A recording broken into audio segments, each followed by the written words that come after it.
Good evening. This is Akashvani. I am VC Pramod with the World News.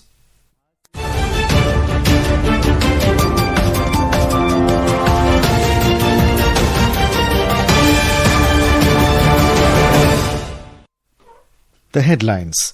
3 scientists from the US, Japan and Australia awarded Nobel Prize in Chemistry for developing metal organic frameworks. UK Prime Minister Keir Starmer reaches Mumbai on a 2-day official visit to India. Describes free trade agreement with India as biggest deal UK signed since Brexit. At least 24 killed in Myanmar as military drops bombs on protesters observing Buddhist Festival of Lights in Chaung U township. And in ICC Women's ODI World Cup, Australia beat Pakistan by 107 runs in Colombo.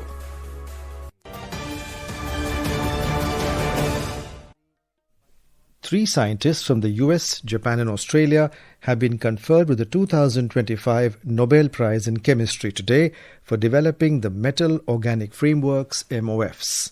The Royal Swedish Academy of Sciences announced the award in a social media post today. A report.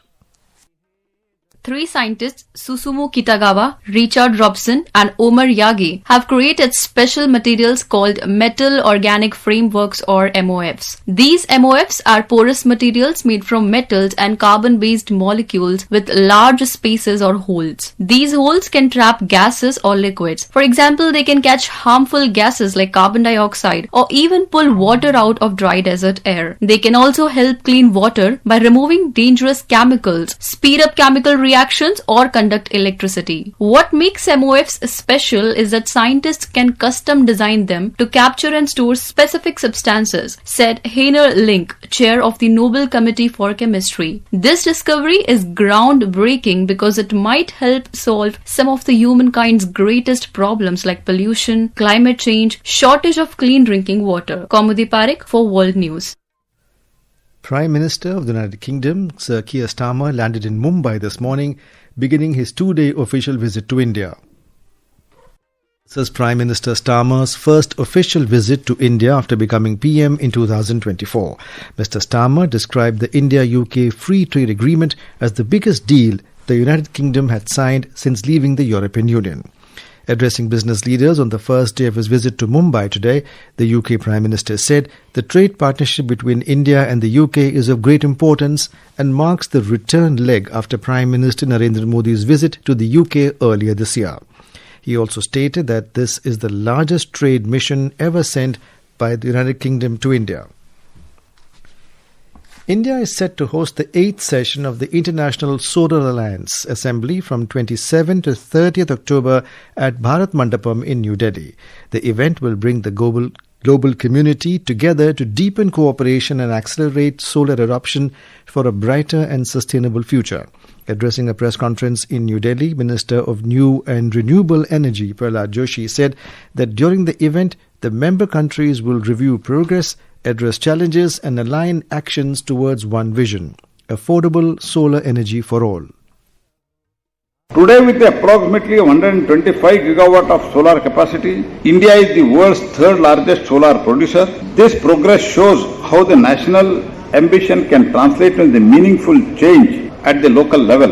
It is because of our success story is about more than just numbers, it is about the people. We have seen the first-hand how decentralized solar transforms the lives and it brings the light to the rural homes, power the local health centers and gives the new tools to our farmers. With PM Suryagar Muft Bijli Yojana, more than 20 lakh households are already benefiting from the solar power on their rooftop.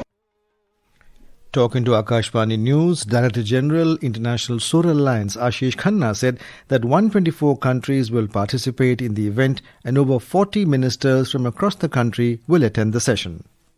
His vision 10 years back has led to developing countries now taking global leadership, where even IEA has realized that India, China and the global south are now the leaders of global south for renewable energy.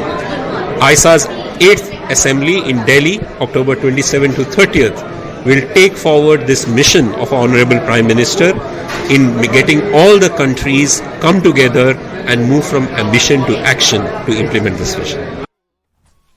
You are listening to World News on Akashwani. We bring you the top international news and updates from around the globe.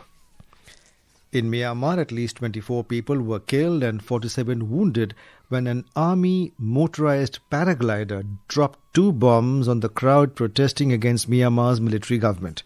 The military attacked on Monday evening in Chaung U township in central Myanmar in the Sagaing region, where about 100 people had gathered in a field after sunset to observe a Buddhist festival of lights with a candlelit event. Since 2021, thousands have died and millions have been displaced when the army seized power, triggering a civil war with armed resistance groups and ethnic militias. At least 9 soldiers and 2 officers were killed today in the remote Khyber Pakhtunkhwa province. The incident occurred when a Pakistani military convoy was ambushed by Islamist militants. The Tehreek-e-Taliban Pakistan has claimed responsibility for the attack. In recent months, TTP have stepped up attacks on Pakistani security forces. In Russia, 3 people have been killed and at least 9 others injured in Ukraine's attack on the border region of Belgorod today. According to Russian Governor Vyacheslav Gladkov, a series of drone and missile attacks damaged homes, vehicles and power lines in multiple districts of Belgorod. Emergency workers are searching for people feared trapped under the rubble.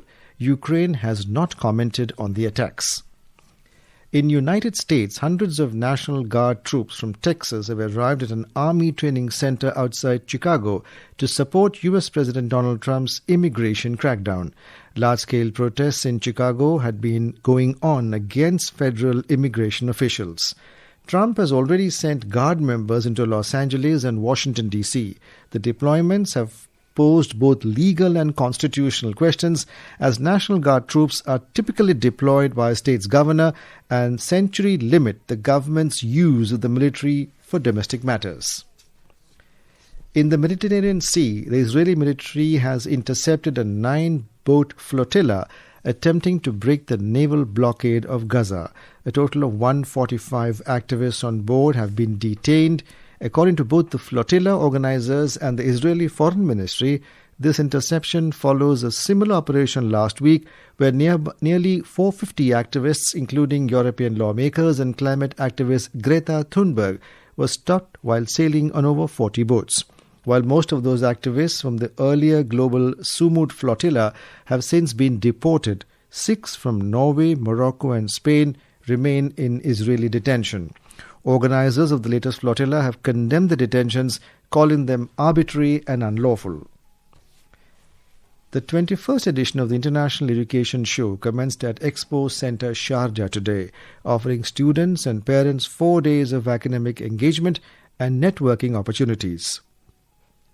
It is organized by Expo Center Sharjah with the support of the Sharjah Chamber of Commerce and Industry, Education Ministries of India and the UAE's.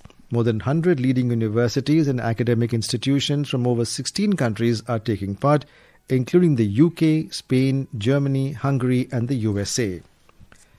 In the ICC Women's ODI Cricket World Cup, Australia defeated Pakistan by 107 runs at the R. Premadasa Stadium in Colombo.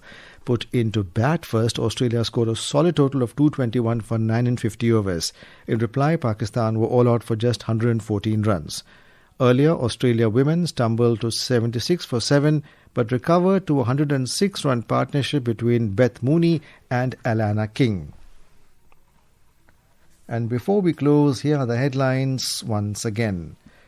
3 scientists from the US, Japan and Australia awarded Nobel Prize in Chemistry for developing metal organic frameworks. UK Prime Minister Keir Starmer reaches Mumbai on a 2-day official visit to India. Describes free trade agreement with India as biggest deal UK signed since Brexit. At least 24 killed in Myanmar as military drops bombs on protesters observing Buddhist festival of lights in Chaung U township. And in ICC Women's ODI World Cup, Australia beat Pakistan by 107 runs in Colombo. And that concludes tonight's World News Bulletin. For more updates, stay tuned to Akashwani. Good night.